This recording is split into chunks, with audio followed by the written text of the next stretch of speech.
Babylon. Is this movie actually worth watching? Is this 3-hour epic Damien Chazelle's magnum opus, or is it one giant swing and a miss? Well, let me introduce myself and let me give you my thoughts. Hey guys, my name is Brandon, aka the BrandoCritic. Thank you guys so much for being here today. I really do appreciate it. I was able to see Babylon a little bit early for you guys, and I'm gonna give you my honest, no BS, non-spoiler review and tell you if it's worth a watch. It's my mission to introduce you guys to great movies and to create a space here on YouTube where we can talk about them. So with that being said, have you seen Babylon? Let me know your thoughts down in the comment section down below. Like I say in every single video, it's all opinion. There's no right or wrong answer. If you loved it, you hated it, let me know your thoughts of Babylon down below. And make sure you stick around to the end, guys, so that you know my rating of the film, or else you might be going into a movie that might not be for you. So, let's begin. So Babylon is directed by Damien Chazelle, and he has done such films as La La Land, Whiplash, and, although I'm not a big fan of it, First Man. And the cast is...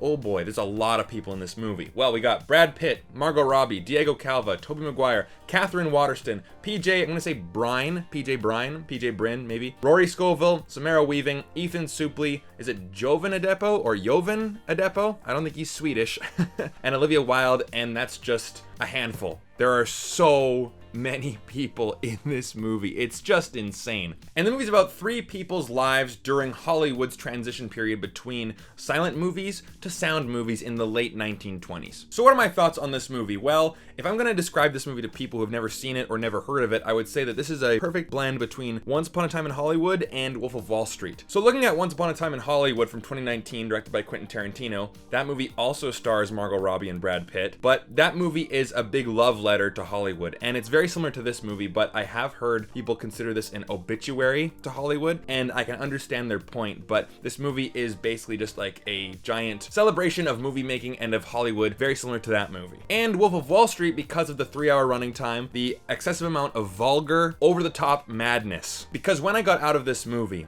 I went onto Twitter and I said, guys, if you see Babylon, make sure that your theater has seat belts, because we're not ready for this movie. This movie is big. This movie has so many stars. Like I mentioned earlier, that cast list is just a handful of people in this movie. So many set pieces, and this movie is 3 hours long, and it's just packed up to the brim of madness. It's just crazy. We have nudity, not just some nudity, a lot of nudity. We have drugs, we have bodily... there's no way for me to say it. There's feces.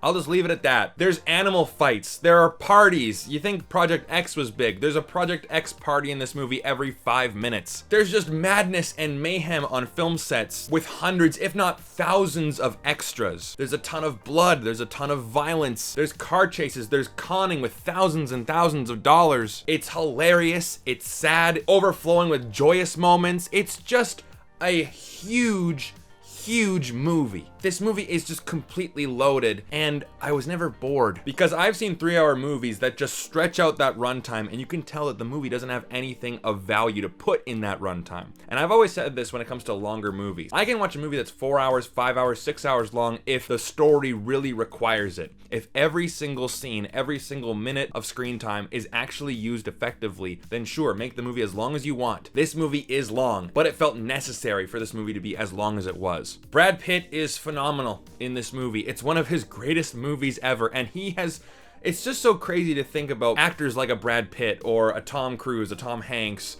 a Robert De Niro, where they're still making great movies, and it's like, how will this stack up to his entire repertoire of work? Brad Pitt has done so many great movies in the past, and this is another one. Add that to the list of just amazing performances from the guy. Margot Robbie is also fantastic. Now, I'll be honest, when I first saw her on screen, I was like, okay, I'm kind of getting that I'm watching her act syndrome. If you guys have seen my Amsterdam review, that was the big problem with that movie. I wasn't watching characters on screen, I was watching actors act. There's a bit of a difference there. And when I saw Margot Robbie on screen, and when she starts to talk about how she wants to be a star, I'm like, okay, Margot Robbie's playing Margot Robbie, right? But eventually she does lose herself in the character, and she does a phenomenal job. I mean, an actress wanting to be a star, and Margot Robbie is one of these actresses where she just steals every scene that she's in. She is a true movie star. But you know who impressed me the most? Diego Calva. Wow. You have all of these amazing A-list actors all around you, and yet you're holding your own. It feels like a boxing match, and yet he feels like he belongs. I hope to see great things from this man.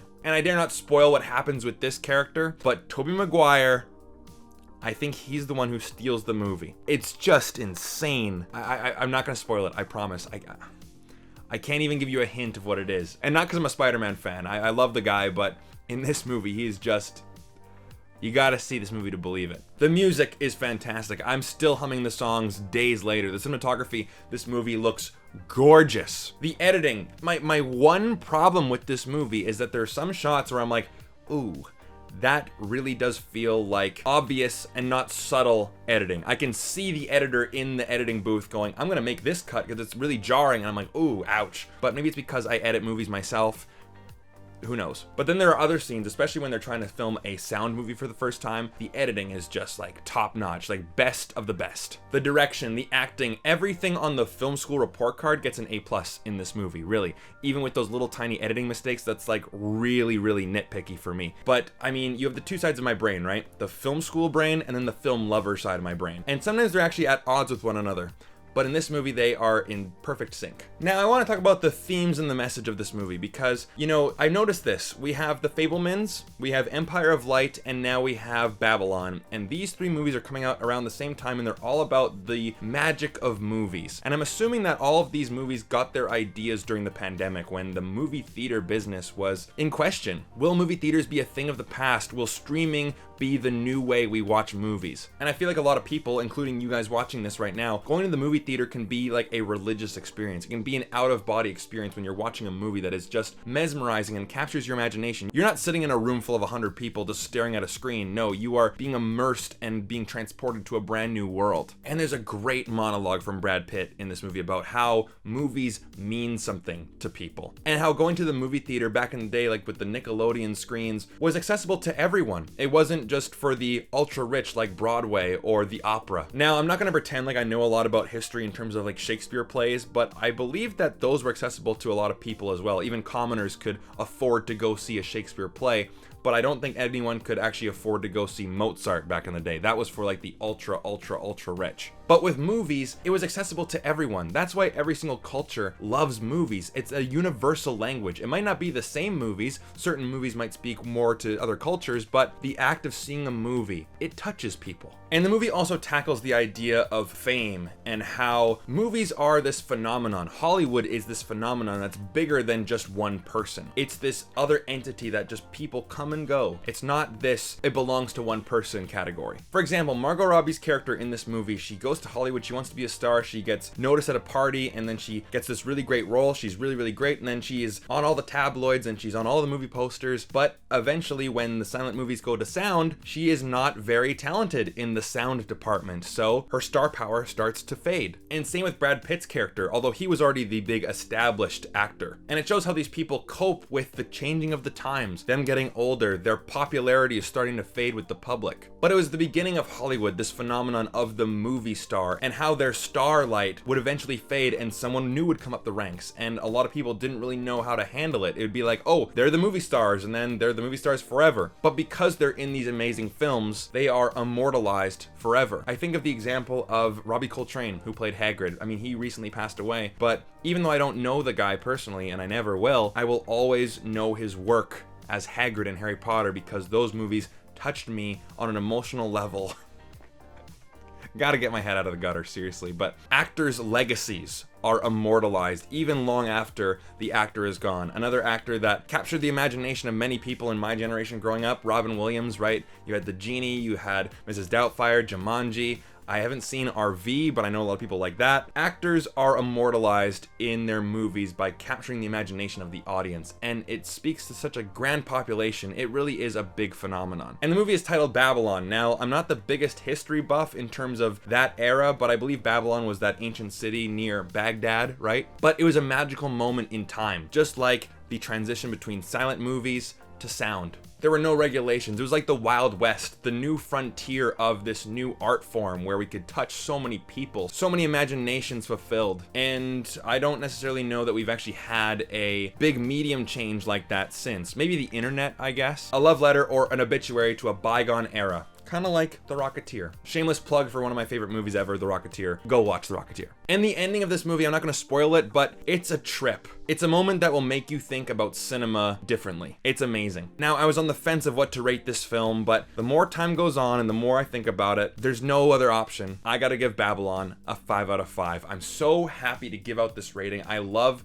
saying that I love movies, and Babylon is a movie that I think is going to be the next Wolf of Wall Street, the next 3-hour epic that people I know who normally don't watch movies love. Wolf of Wall Street, they've seen it over and over and over and over again. I think for those type of people, this is going to be the new movie for them, that new generation. So now you know my thoughts on Babylon, but this still leaves you with one problem. I think a lot of people will watch this and go, you know what, Brad Pitt's a great actor. You know what, in fact, he was in that Bullet Train movie this year as well. Maybe I should go watch that. However, I must give some caution to you, that movie's not for everyone. Thankfully, I have a review for that movie as well, so that you can know my thoughts before you go into it yourself. So make sure you click on that video at the end screen so that you know my thoughts of that movie as well. So thank you guys so much for sticking with me to the end of the video. I really do appreciate it. If you guys like the video and you want to see more videos just like it, then hit like and subscribe. And if you really want to support the channel, come follow me on Patreon, join the Patreon family, the community. We do monthly movie nights, and I give you guys movies every single month, so it's a lot of fun. Hit that link down below in the description. Thank you so much for watching. I will see you guys in the next video. Take care.